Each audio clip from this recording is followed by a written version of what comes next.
Дорога Широківська громадо, 3 роки ми з вами разом щодня, крок за кроком, йдемо до мрії.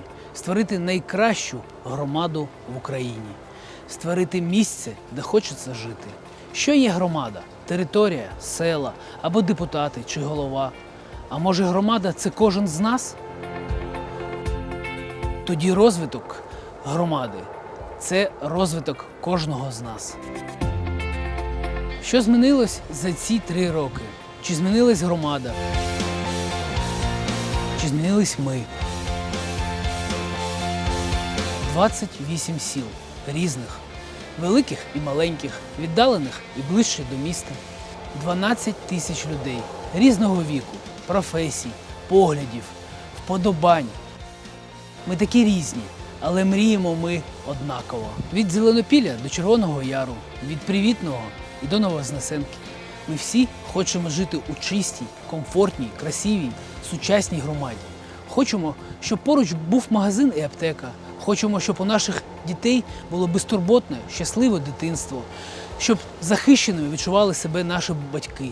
Щоб зранку зручно йти та їхати на роботу, а ввечері безпечно повертатись додому. Ми хочемо підвищення зарплат, хочемо нових доріг. І щоб сусід нарешті перестав палити листя. 3 роки ми громада. І це змінило кожного з нас. Ми так само мріємо і радіємо, але не кожен по собі, а всі разом. Ми навчились радіти спільним успіхам. Августинівка підтримує Днепрстан, а Малишівка – веселе. Всією громадою ми разом чекали на відкриття соляних кімнат у Петрополі та Володимирівському. Ми разом раділи футбольним майданчикам у Сонячному та Широкому. Всією громадою ми відкривали аптеки у Відрадному та Лукашевому. Разом ми слідкували за виступом наших дівчат з Ручаївки на Ікс-факторі. Всією громадою відчуваємо гордість за волонтерів Августинівки.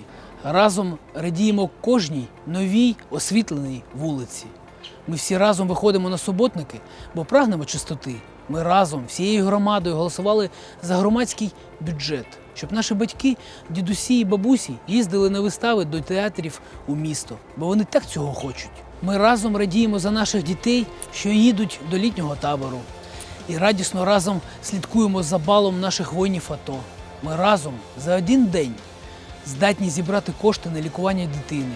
Нам болить чуже горе, і ми радіємо за успіхи своїх сусідів. Ці 3 роки змінили кожного з нас. Ми стали родиною, ми стали людьми, яким не байдуже, не однаково, що є і що буде далі. Ми спілкуємось і сперечаємось, пропонуємо і не погоджуємось. Ми разом міркуємо, як буде краще. Я дякую кожному з вас за активність, небайдужість до рідного дому. Все, що відбулось чудового за ці 3 роки, це не я, це ми, кожен з нас.